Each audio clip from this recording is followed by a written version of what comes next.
ისრაელმა ისტორიაში პირველად რეალურ საბრძოლო მოქმედებაში გამოსცადა თავისი უახლესი სამხედრო ტექნოლოგია, საუბარი გვაქვს რკინის სხივზე.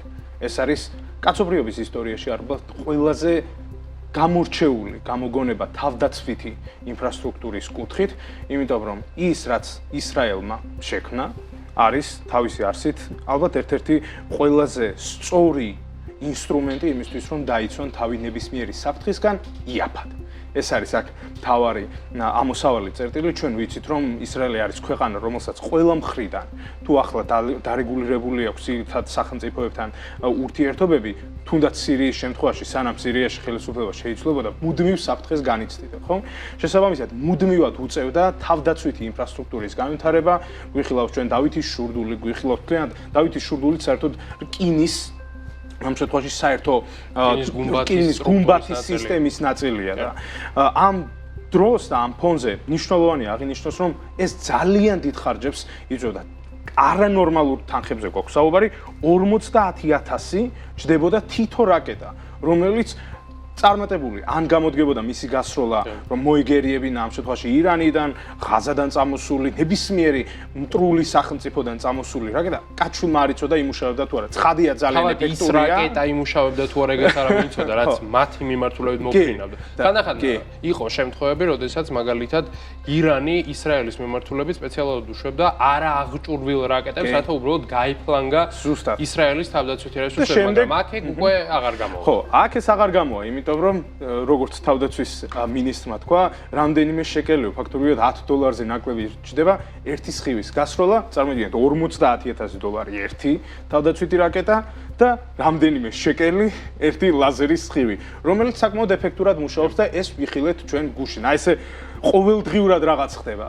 და გუში რატომ ვიხილეთ? იმიტომ რომ ჰეზბოლამ, რომელიც ყველაზე გონა რომ აღარ არსებობდა და განადგურებული იყო, ისრაელის მიმართულებით კერძოდ ჩრდილოეთის ნაწილისკენ გაისროლა რაკეტები და ამას ცხადია რომ ისრაელი უპასუხოდ არ დატოვებდა, მაგრამ იმის გათვალისწინებით რომ ჰეზბოლა აღარ არის ისეთი საფრთხის შემცველი ტერორისტული ორგანიზაცია, შესაბამისად სწორად ჩათვალა ისრაელმა რომ აქ დაეტესტა, ეხლა ირანის შემთხვევაში უფრო რთულია რომ ბედი გამოსცადო რაკეტას ჩამოაგდებს თუ არა, იმიტომ რომ $10 რომელს უფრო ენდობი $10 ასე ვთქვათ სხივს თუ $50,000 ნამდვილ რაკეტას. შესაბამისად, სწორი ადგილი იპოვეს ამ შემთხვევაში გამოსაყენებლად და გამოიყენეს ის.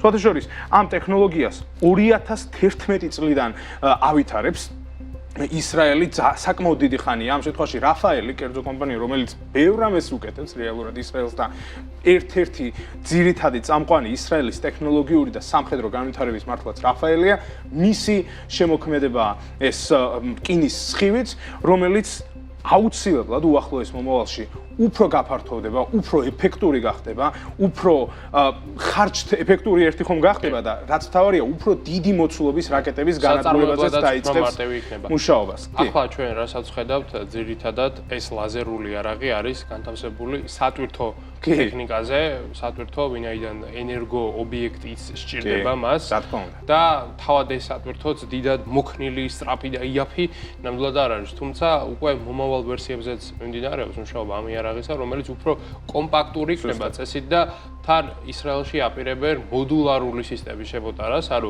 ენერგოობიექტები იქნება მზად და უბრალოდ ლაზერს სადაც საჭირო იქ დააერთებენ და შესაბამისად ისევე გამოიყენებენ, როგორც იყენებენ მაგალითად ადგილობრივ ქვემეხს.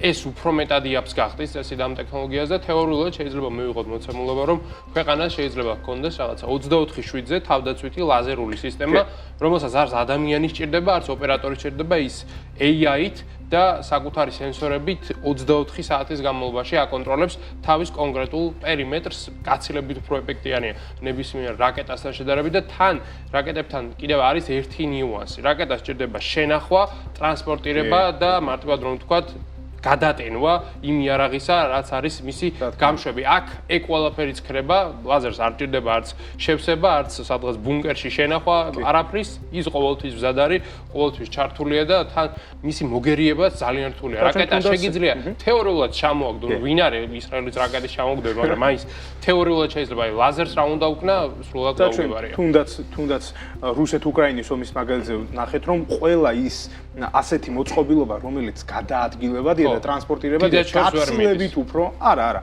გაცილებით უფრო უსაფრთხოა იმ ქვეყნისთვის, რომელიც იყენებს. ხო, ეგ რა თქმა უნდა. ისრაელის შემთხვევაში, როცა შეიძლება რომ გადაადგილოს, არ ექნება საფრთხე. აი, ელემენტარული შედარება რომ მოიყვანოთ, გუშინაც მაგალითად, როცა დაბომბვა მიმდინარეობდა, ქალაქში კონკრეტული ლოკაციებიდან ხდებოდა გასროლა, რომ უზრუნველეყო, ამ შემთხვევაში, შიგნით ქალაქიდან ხდებოდა გასროლა, ამ შემთხვევაში თავდაცვითი რაკეტების, რომ უზრუნველეყო იმ რაკეტების აცილება, აფეთქება, ჰაერში მოშორება. თუმცა, როცა ესეთი გადაადგილებადი იქნება და თან ექნება ბევრი ლოკაცია, საიდანაც მოხერხდება დენის ელემენტარულად ენერგიის წყაროს მიწოდება და გამოყენება, ეს ფაქტობრივად თელ ტერიტორიას ისრაელისას გახდის აბსოლუტურად დაცულს, რაც ძალიან კარგი იქნება ქვეყნისთვის, რომელსაც მტრები ნამდვილად არ აქვს.